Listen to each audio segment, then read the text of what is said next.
Hello everyone. In this project, I'm going to implement a project written in C++ and convert it to the RTL design using HLT's tool CyberWorkBench, which is provided to us by an NC company. So the first thing that we need to do is doing the three steps, which are the resource allocation, resource scheduling, and binding.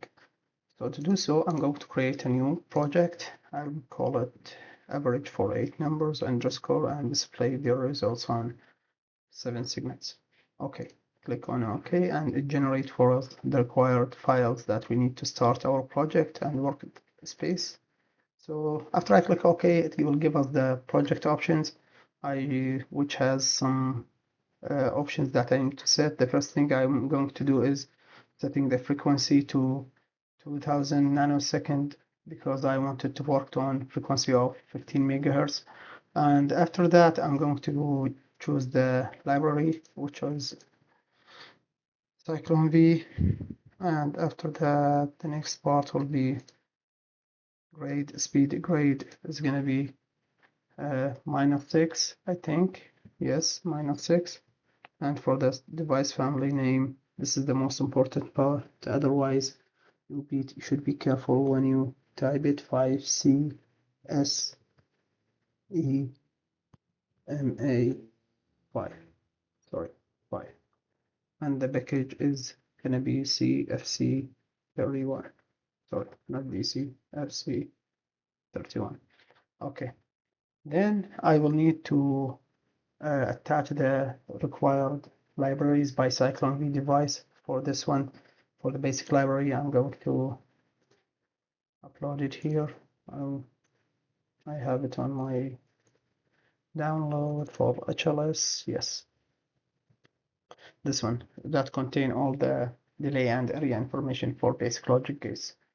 And this file here are going to have the same information about the area and logic delay for the logic, but not for the logic gates, for the functional units of different sizes. All right.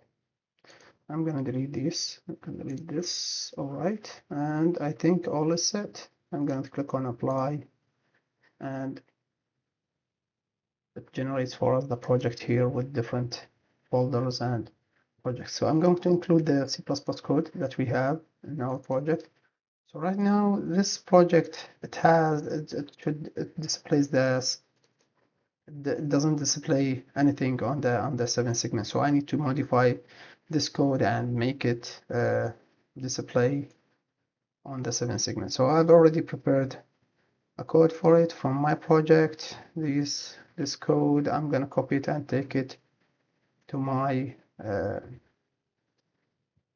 project. Okay, so Control C, go there, and Control V. As we can see here from this part, I have attached a 3 outputs, which are the hexa 1, hexa 2, and hexa 3. Why are 3? Because we have 8-bit, and each bit is contained of, it will take like 255 an integer which we need that we need to calculate them. So we need to display each number in a 7 segment. So I've assigned also 100 tens and ones to separate these numbers so we can display them on the 7 segment. And I used split the result into 3 digits by using these equations. And after that, once we have the results of hundreds, let's say if we have the number 255, so the 2 will be stored here, and the 100 and the 15 will be stored here for the tens, and the 5 will be stored here for the ones. So once I get them here inside the variable, then I need to display them on 7 segments. So I designed this decoder. All right, so if the hundreds were 0, the number in the hundreds were 0, it will display on hex 2 this numbers of 0. That's the decoding for the 7 segments since it has 7 lids on it. And I'm going to do the same for the tens and for the ones, and that's it. After that, after I make sure everything is good, I'm going to save this. All right, Control S, pressing Control S, and it converts here. Then I need to parse the design by doing the analysis, and it's successfully parsed. So our next step will be now generating this light blue folder which has the IFF file, which means everything is good. I need to go to synthesis option and we'll do the next step, which is the scheduling, and then make sure that automatic scheduling is set and everything is good. After that, I will go right click on the light blue folder as well, and I will generate the constrained function libraries that we need for the design. So I have to make sure that everything is good, and I'll make this like 10. Okay, I'll generate function and function library, constraint file and function library file. All right, and it's automatic scheduling. Yes, sorry for that. Okay, and I'll click on generate. So it's generating right now the file. All right. After that, I need to go and generate the RTL design, because this is very important step for the design itself to see how it goes. So to do so, I need to first thing go to the C program and generate the Verilog and VHDL file by click here and synthesis generate.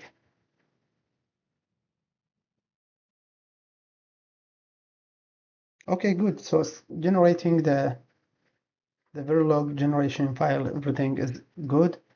Our next part will be, now we got the results. The LUTs that it used 4.00 and we just chose one 4.0, and the latency here is 3. That it needs 3 clock cycles to finish each operations with a critical path delay of 12.714 nanoseconds.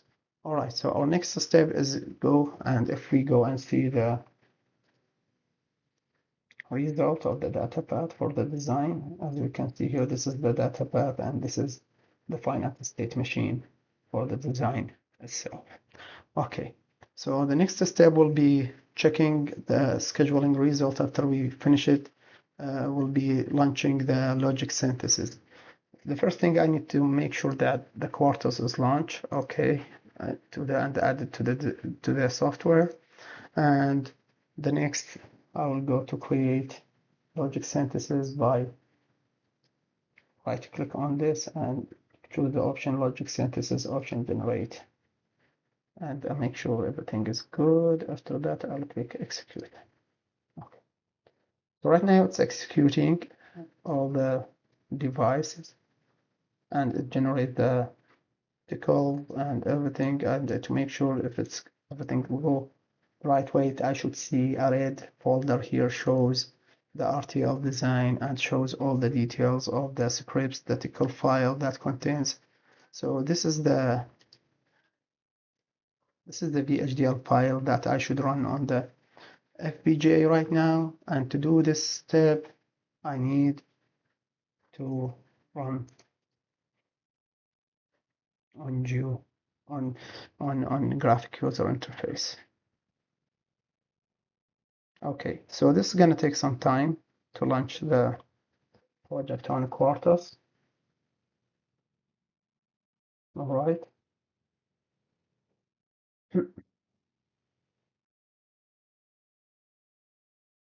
So by the way, I will not be able to run the FPGA board here because I don't, on our university server, we don't have access to the JTAG. So I'm going to take the Verilog code and move it to another PC and see the results on the 7 segment.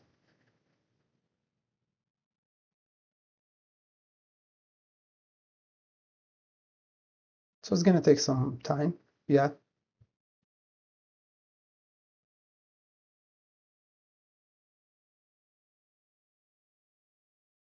Yes. So this is the final VHDL code, story Verilog code. It has the inputs and the 3 7 segments here of the clock and reset. So if I compile the design here,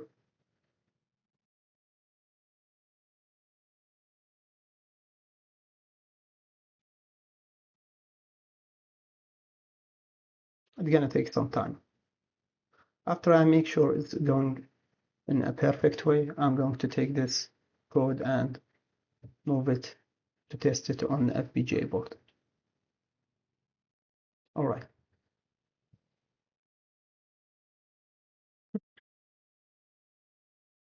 So I'm gonna stop this design for now, the video until it finishes. Now the design has been completed, and I can see from here the RTL viewer. I can see the data path and the finite state machine for the design, and it's display the result on the 37 segments, input, clock, and reset for the inputs. Awesome. So let me test this circuit on and verify its result by using the CWP software. So I need to close this for now.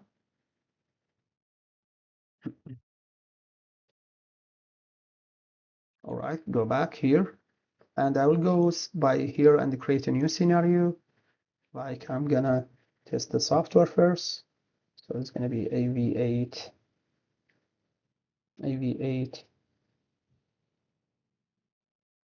underscore software and C++. Okay, going to choose the C++ apply, and all right. And for the build, I should choose the C compose, C preposter definitions, and everything is good. Apply. Okay, so it's added a purple window here. Now the next thing I need to go and the input file, import inputs, the design, and run it. Build. I got some error here. That's fine because the server doesn't have this file installed on it. So I'll go here. cd. All right. Where did I save it? cd home. And ska and ave, sorry, ave 8 underscore hex. Right now I'm here. Okay, so it doesn't generate anything, so that's why I need to go here and simulate the design, see the result. Okay, after that, when I press ls, yes, oh, I'll go to cd av8 to the folder where I have the project. Okay, if I press ls, yes, I should go to this simulation work directory because this is where I have the design. All right, let's list them. Yeah, cd, sorry. And now I got them. I need to create the file. So that's will generate the .exe file for me. If I want to check it here, I should find it here inside this folder. So that's what I did. Simulation work. Now this is one. I need to run it so I will be able to see the output of the files. So yes, and generate for us the output. So as we can see here, it will display 200 on hexa 2, hexa 1, hexa 0, which is awesome. And if I verify the outputs, it's all good. So that's what I should see on the CWP software. Yeah, if I go to others and just model, yeah, I can't see it here, but I can open it. Like if I do simulation, added the output, and here we go. Yeah, That's awesome. That's now I think it should work perfectly on the FPGA. So I need to test the, but by the way, it will not be displayed as 2. So I will go and create a new scenario. I will call it AVE underscore AVE8 underscore RTL. All right. And this is RTL only. Okay.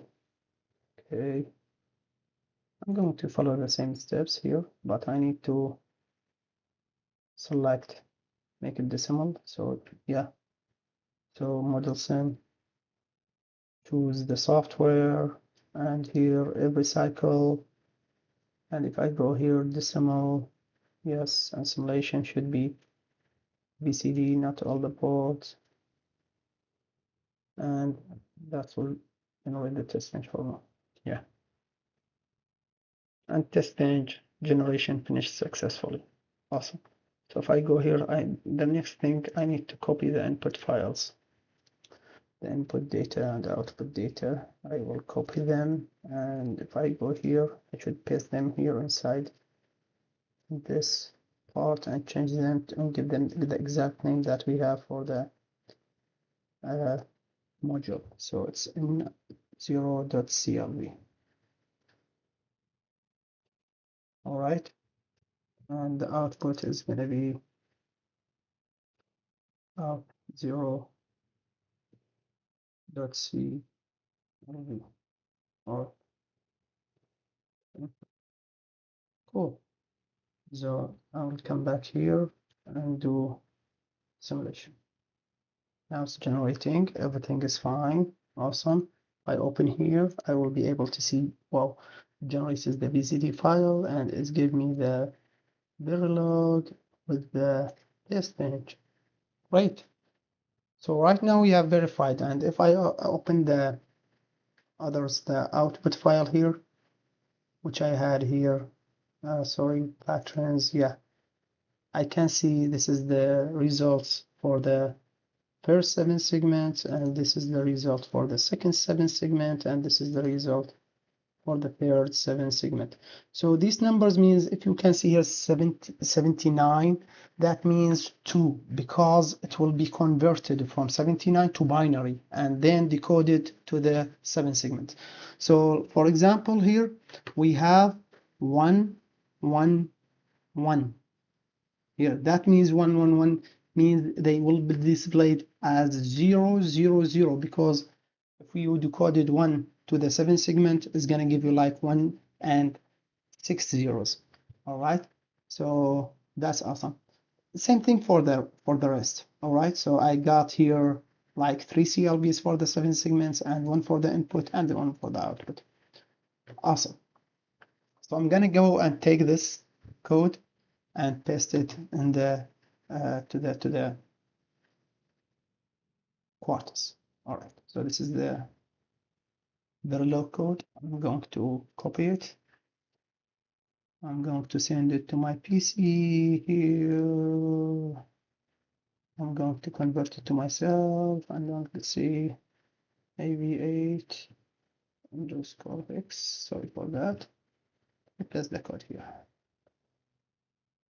All right. So after that, I should see, I will go and verify this code. I will open my computer and see if I can do something with it. So for now, I will open the file from there.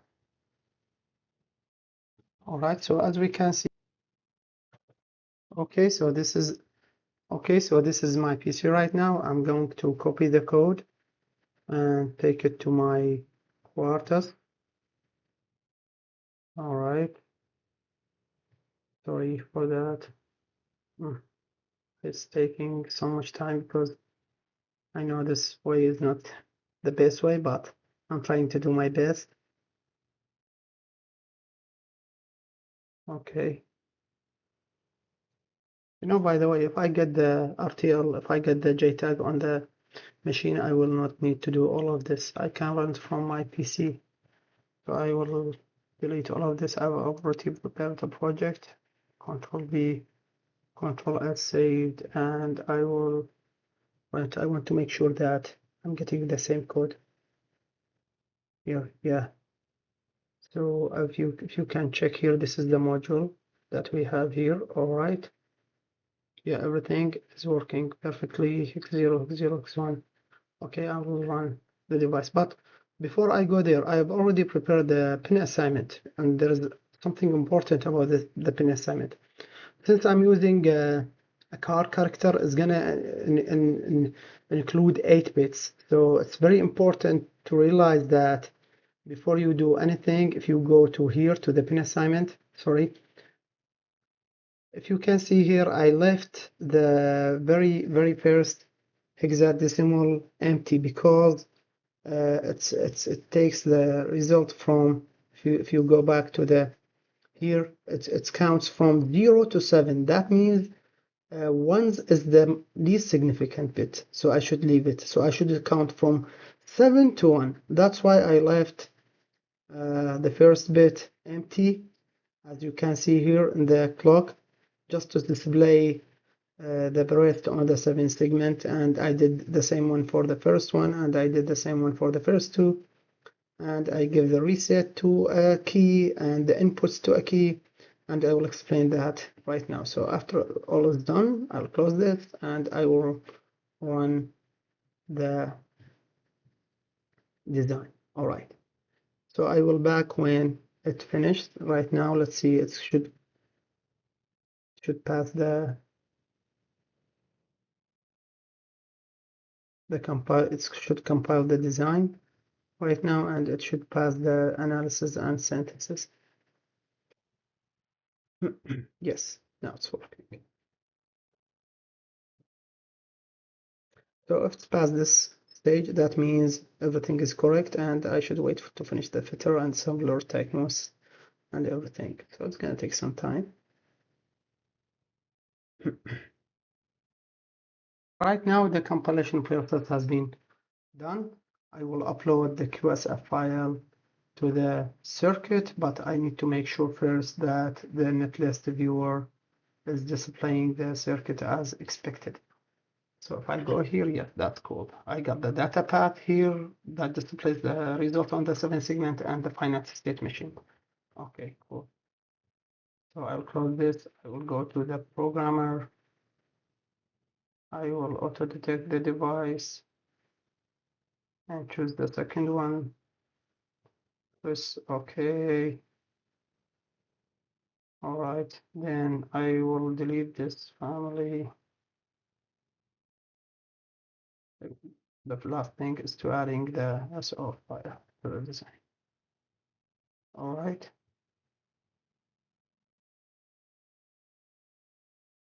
Cool. Then I press start and see the reflection on the 7 segment. Yes, as we can see here, it displays the result on the 7 segments. So the first thing I need to explain is that I have all these switches that display the input value, and these 3 7 segments displaying the output value. And this is the key where I have the clock values that I give, and here's the reset button.